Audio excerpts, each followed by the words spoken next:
This is Jeff Timberell, Director of the Southwest Florida Real Estate Investment Association. Here to talk about Real World Real Estate Investing Part 1. This is going to be the first video in a longer series of videos. This mirrors presentations we have been doing in the Southwest Florida REIA for the last 3 months. Disclosure, we're sharing our own experiences and knowledge with you. Please do your own due diligence before utilizing anything here.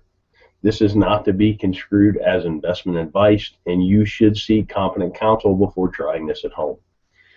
In the past 3 years, we've assisted and advised and had ownership interests in several private equity entities that employed over $14 million in capital in the Florida market, which gave us not only unique insight as to the amount of business we've done, it also gave us some great insight into how institutionalized investors employ capital. Number one key to being successful is to understand what you're there to do. In my opinion, this is the most important thing. There's so many people running around the world. There's a lot of people wanting to run around and try and do real estate investing. They take courses, they read books, they go to meetings, but they really don't know what they're there to do. They really haven't spent that critical time understanding what you're here to do, what's your mission, what's your goals. I mean, without having any goals, it's hard to achieve any goals, if that makes any sense. From our experience, the clearer the plan you have, you will be able to operate with a margin of safety. And that's the key word in this business, a margin of safety, because the ones that survive, last, and grow true wealth are the ones that don't make mistakes or make mistakes that you can recover from. Investing in real estate. Investment is the purchase of an asset or an item with the hope that it will generate income or appreciate in the future and be sold at a higher price. Keyword, the future for investing. So what does that mean? The act of committing capital to an endeavor with the expectation of obtaining an additional income and or profit. That's what investing is. Something I've learned over the years is kind of like a narrative. It's a why in the road when you're talking to somebody that's in real estate. Are they a trader or are they an investor? Investors buy and hold. They get a return from the assets they own. Traders wholesale. Traders fix and flip. Nothing wrong with it. I do it. I've done it in the past. I'm trying to do it again today. I'm doing a marketing campaign as we speak, looking for contracts to wholesale.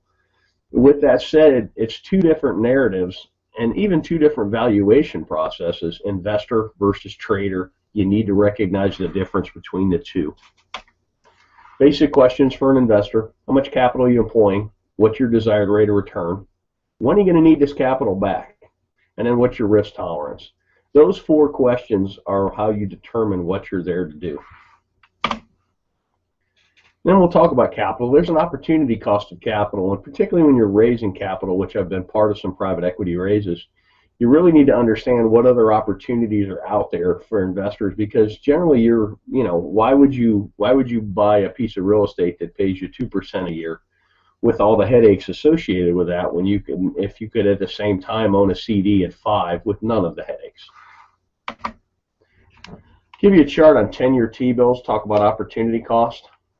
You can really see the recession, the Lehman Brothers crash really killed yields, but it's killed yields no matter what. I mean, pretty much at the time I'm talking about this, yields for a 10-year T-bill are bouncing between 2.6 and 2.8%. That's a terrible yield, particularly with the amount of money they're printing.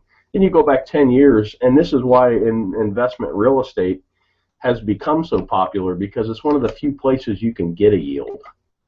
Here's CD rates from 1984 on, and if you notice, about early 2000s, everybody got excited about real estate, and that's because the CD rates of return just continue to go down. So right now, my God, on a 1-year CD, you're getting not even 1%. That makes real estate attractive, and that's something to watch as well. As CD rates and other rates on financial instruments go up, real estate may not appear as sexy, particularly to an investor who bought in the valley and bought right and has quite a bit of gain on the table. So opportunity costs in the real world. We already kind of talked about this. Most investors we know are looking for at least 6% a year. I know guys that are even looking for 15, and that's a cash on cash, not an internal rate of return. That would be a whole nother video that could be a whole day's worth, understanding the difference between the two. But what here I'm talking about is a yearly cash on cash return. And you got to be mindful of unrealistic expectations. I've seen people that have pitched 30% returns, and I've seen investors that are looking for 30% returns. And it's really hard to do. There's a lot of randomness and a lot of happenstance, and you're going to lose a lot more than you're going to win when you're dialing up those kind of deals. Unrealistic returns can lead to bad decision making because you seem to be chasing the golden goose instead of chasing a stable investment that pays you to own it. Let's talk about risk tolerance. These are two great quotes by Warren Buffett. And the risk tolerance is really age dependent and your financial situation dependent as well. But here's a great quote. Look at the market fluctuations as your friend rather than your enemy. Profit from folly rather than participate in it. And that's most real estate investors. You're supposed to be a contrarian. I kind of put the world in, you're either a salmon or you're a lemming. You're either running with the crowd or you're running against the crowd. And here's another great one. The main danger is that the timid or beginning investor will enter the market at a time of extreme exuberance and then become disillusioned when the paper losses occur. The key is to not panic and do math-based risk assessments and then math-based evaluations and then sit down and decide what you're doing. You could have bought a home in Cape Coral, Florida at the height of the market at 320 and paid cash, held it all the way through the crash, and still got a better rate of return than CDs, and it's a terrible investment because your basis is so high. Or if you trade it out, you would literally be losing money. But it's sad but you actually would have outperformed the CD, and that's kind of a interesting thing. We did some case studies of people that had bought at the top and had they held and if they had mortgages, and I think that video is on our YouTube channel as well. Thanks for watching. You can always check out our website at swflreia.com. There should be a link at the bottom of this video. If you're on our website, put yourself on our mailing list. We send out a lot of foreclosure information. We send out our meeting notices, and we also from time to time send out information like this. I hope this information is useful to you, and make it a great day.